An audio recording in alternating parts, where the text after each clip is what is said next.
everyone, Miss GoElectric here. For people who know me or have even watched a lot of my e-bike reviews, you know that I love to spend my time outdoors.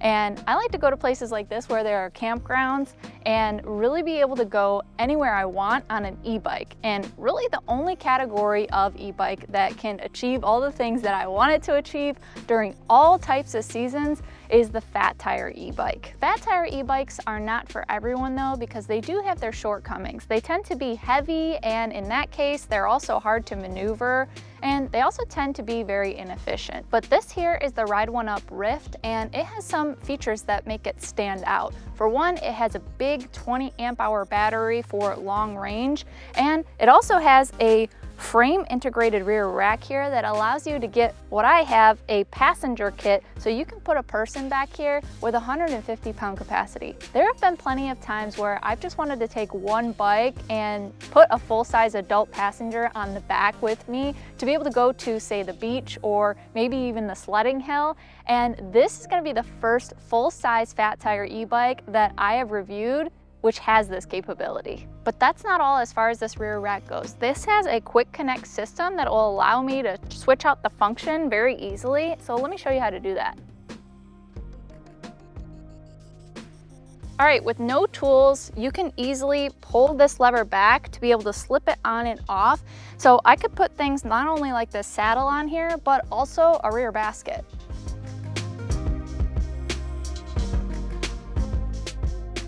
Easy as that. Now this bike has a lot more to offer, so let's cover the specifications and then take it out for a ride.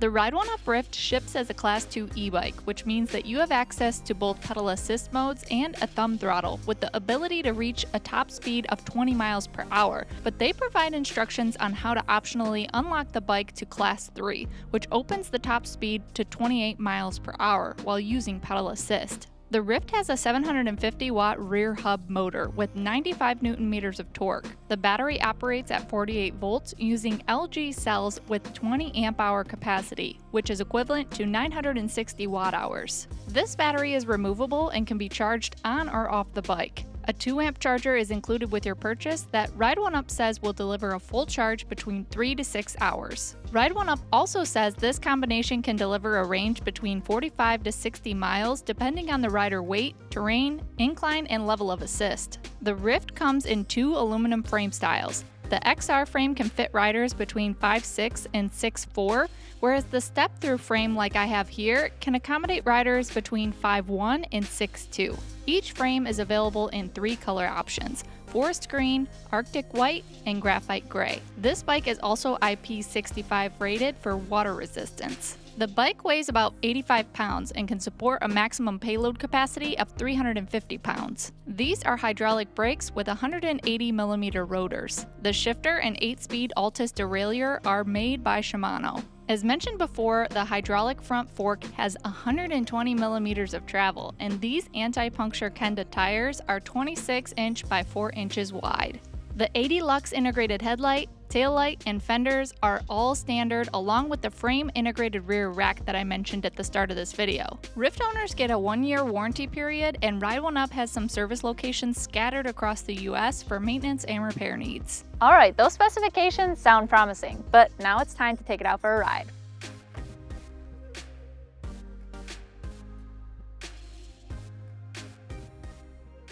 All right, we are starting off with no pedal assist. I'm in the lower gears.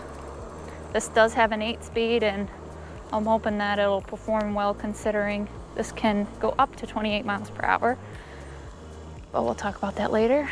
Okay, I'm in a low gear and I'm just on flat ground. It is a little bit of work. Now let's start moving into the pedal assist modes. This bike has a cadence sensor. I'm gonna actually stop just to see what the takeoff power is like. Actually pretty immediate response as far as that cadence sensor goes when you're at a stop. It was about maybe a half rotation, not even a full rotation of the pedal before that power kicked in. A little noisy motor. I can already hear that it's relatively loud, and you know, that's kind of the case for a lot of these big 750 watt motors. They tend to be a little bit noisier, and also I'm hearing some of that tire noise on the pavement here as well.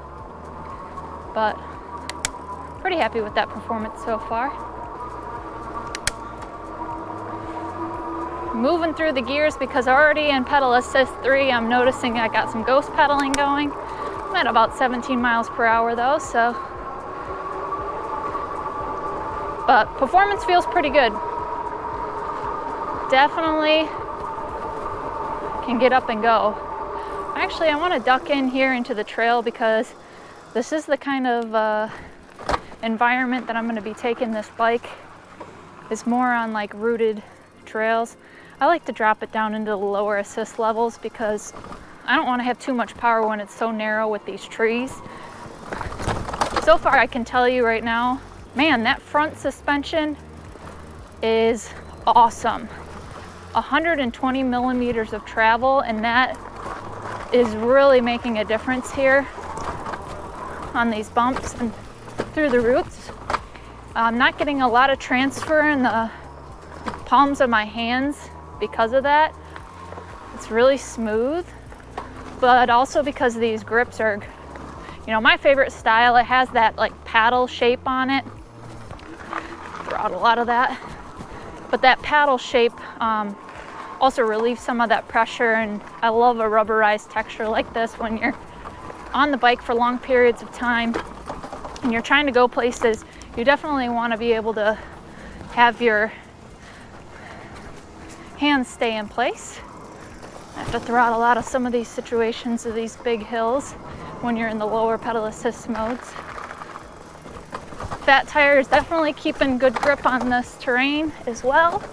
Nice and wide, 4 inches.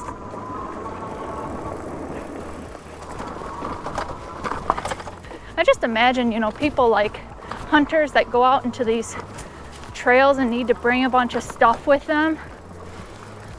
Having a rear rack integrated into the frame is super helpful, so you can get the utility out of it. The brakes are awesome, hydraulic, so they're really easy to respond when I'm pulling on the levers. No issue with performance on this bike, that's for sure, and I'm just staying at most on the 3rd pedal assist through these trails. I feel very confident and stable on this. I haven't slipped really at all. This saddle's also really comfortable.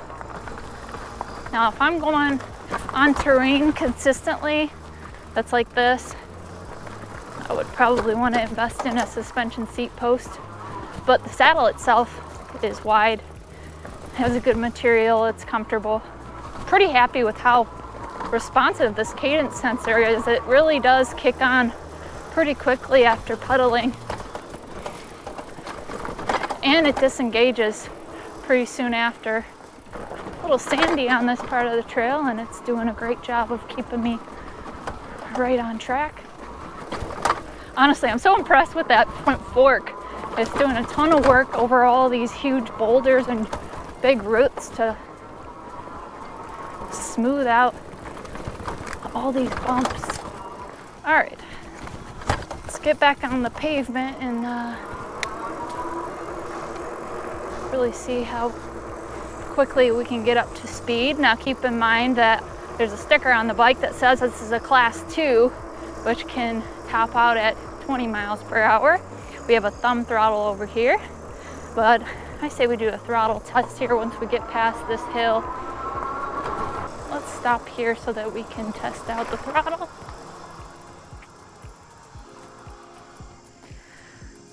Okay, now I do know that when you want to use the throttle, you have to make sure you're in at least the 1st pedal assist mode. If you're on 0, it is not going to work, so just be mindful of that. But I'm going to actually just keep it on the 5th level. We'll see if it affects pedal assist modes at all once we get up to speed, but let's just give it a full throttle test as we go now. All right, 3, 2, 1.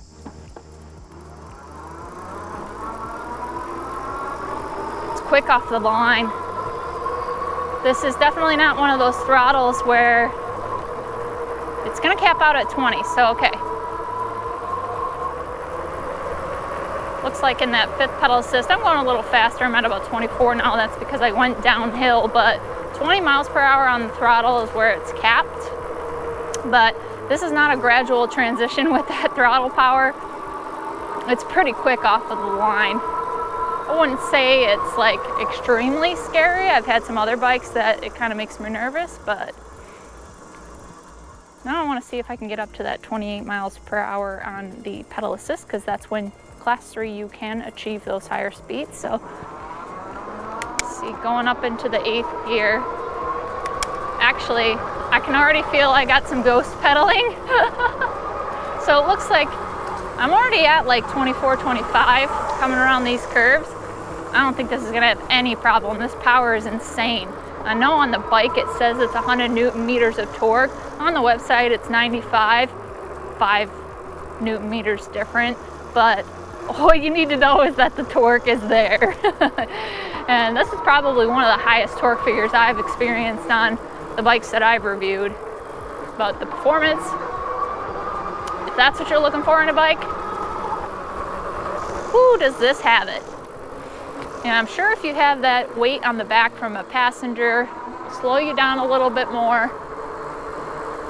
But to me, I'm going faster on these curves, about 25, but it feels, you know, still really stable. This is a fast bike. All right, so this bike was unlocked and it could hit the 28 mile per hour top speed while I was pedaling. But I just wanted to lock it back up real quick so that I can see what the power delivery difference is. So if you are looking for performance, you can unlock it, but is it still, you know, too performant in the mode where I have it locked at 20 miles per hour top speed? We're gonna find out here. When I come around this corner, I'm gonna stop, and for one, I'll test out the throttle, and then I will test out the pedal assist modes. So, all right, throttle with a top speed of 20. Let's see what we got.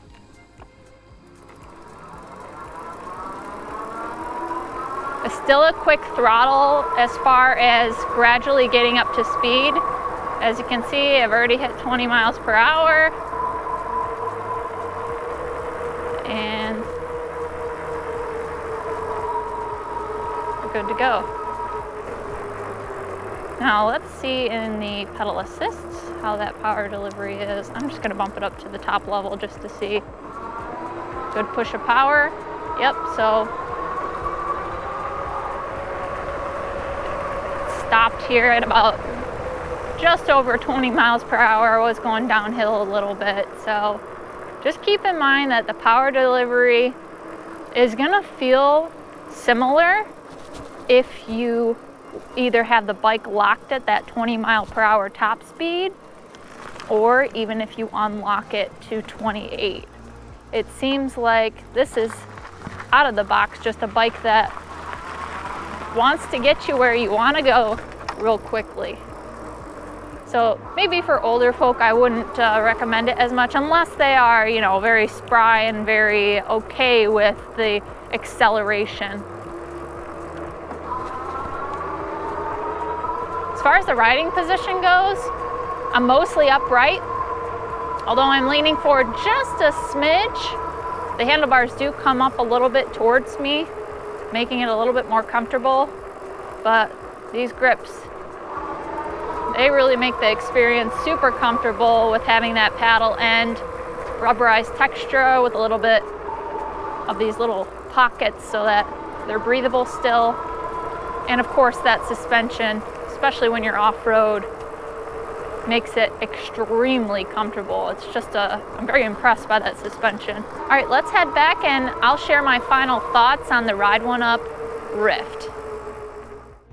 All right, I spent a lot of time riding around on the Ride1Up Rift, And now it's time to share my final thoughts as far as the things I think they can improve with this bike, and also the things I think they really nailed here with the Rift. Let's start off with the things that I'd like to see improved. And the first thing is kind of on a more grand scale, and that has to deal with the sales and service network. Now, Ride1Up is one of the biggest direct-to-consumer e-bike brands here in the United States. I would consider them in the top 5. And although they make their bikes with pretty high quality components like this one here and the others that I have reviewed, you are eventually going to need service. And they don't seem to have as many sales and service locations as some of the other brands that produce in high volume. So your local bike shop may or may not be able to or willing to service Ride1Up. And if that's your situation and you are working on the bike yourself, then you're probably going to be depending on that warranty period for parts. Now, Ride1Up offers a 1-year warranty period, whereas some of the competitors offer 2 years. So I'd like to see them increase that and increase the locations of their dealer network. Let's move on to the next improvement. I love this big 20 amp hour battery and it's great for long range, but as far as I understand, this battery is not UL certified, and competitors in this space offer UL certification. That's becoming increasingly popular in certain locations. It might even be a legal requirement for you to purchase an e-bike. So I really would like to see Ride1Up start having UL certified batteries on all their products. Although this is a pretty responsive cadence sensor, I would like to see a torque sensor, because when you are riding on trails that are really narrow and there's trees on either side of you, you want to have better control of that power delivery. The last negative point I want to bring up is also actually a positive in my eyes, and that has to do with the performance. If you want a bike that is a little bit more casual, you can kind of leisurely get up to speed, this bike is not it. I wouldn't even put my parents or my grandparents on this because it is gonna take off. But I see that also as a good positive element of this bike, because you want a bike that can be able to plow through anything if you are shopping for performance. Whether it's 95 or 100 Newton meters of torque, that's a lot of torque, and that's more than most e-bikes that I have reviewed. That will really come in handy when you're trying to power up a hill, or if you're maxing out that payload capacity of 150 pounds on the back here. Speaking of performance, I also like the fact that Ride1Up allows you to unlock the top speed of the Rift. It ships originally as a Class 2 going up to 20 miles per hour, but you can unlock it to a Class 3 achieving up to 28 miles per hour. I think that's great because it opens the door for this to also be a good commuter option. Now, let's move on to the next positive, which is this one right here, the rear frame integrated rack. Ride1Up really nailed it here with this optional passenger kit. It includes those pegs, this protective screen from the spokes, and the saddle. That means you can put a full-size adult on the back here of a 150-pound payload, and that is really unique. What I also appreciate about this is that it has a quick connect system. So I can pop out this saddle for a basket, for example, really easily. There have been some other e-bikes that I've reviewed with accessories where I have to use tools and get in those tight places and maneuver those tools in my fingers to get them on and off. And this really solves that problem if you want a versatile bike that has so many different accessories you can swap off easily. I wish I could use the power from the battery to at least power up my phone. This computer screen does not have a USB port, and I feel like if you are taking this as a longer range bike, you want to put your phone up here. You won't be able to keep your phone charged up if you're using maps and things like that, which is the use case I see people using this bike for. The competitors do offer a USB port on the bottom of their computer systems, and some of them even offer a USB port on the battery. So I could take the battery off the bike and use it to power other devices, which is perfect for like a camping situation when I want to bring that battery into the tent and charge my phone, or even maybe charge up some camping lights. The Ride1Up Rift comes complete out of the box. It has fenders, integrated lights. I wouldn't even swap out any of these components. As it comes, I'd be really happy riding this bike, and that almost never happens. Lastly, look at this bike. I think that the aesthetic and the design are just absolutely wonderful. I even think that the paint colors and these little graphics that they've included make it seem very modern. It reminds me a lot of the electric car company Polestar and their design language as far as these graphics go. I also noticed that they put that graphic on the front of the bike, and on their other bikes they do have a badge on the front. I love that, and I wish they would integrate it here as well, but that is a pretty minor detail. Well, that's it for the Ride1Up Rift. I will say that if you're looking for a bike that has high performance and that you could put a full-size adult on the back, I think this is a fair price of under $2,000 for this bike. Otherwise, in the fat tire category, if you don't need those two things, you could probably find something for a little bit cheaper. Thank you guys so much for watching this latest review. And if you want to learn more about the Ride1Up Rift, see the link in the description below. Ride1Up might help support the Miss GoElectric channel if they're finding we're helping their customers find the right bike for them. Until next time, drive, fly, ride. Go electric.